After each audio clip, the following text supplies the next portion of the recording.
ভারতের হামলার ভয়াবহ জবাব দিয়েছে পাকিস্তানের সামরিক বাহিনী। নরেন্দ্র মোদীর বিমান বাহিনীর অন্তত 5টি যুদ্ধ বিমান ভূপাতিত করার কথা জানিয়েছে শাহবাজ শরীফের সেনারা।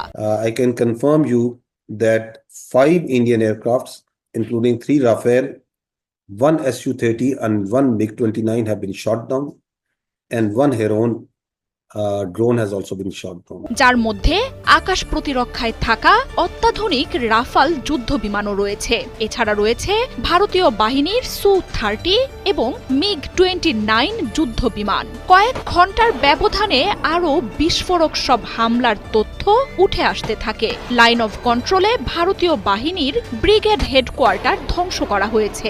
হামলায় গুড়িয়ে দেয়া হয়েছে নিয়ন্ত্রণ রেখায় থাকা ভারতের সেনা চেকপোস্টগুলো।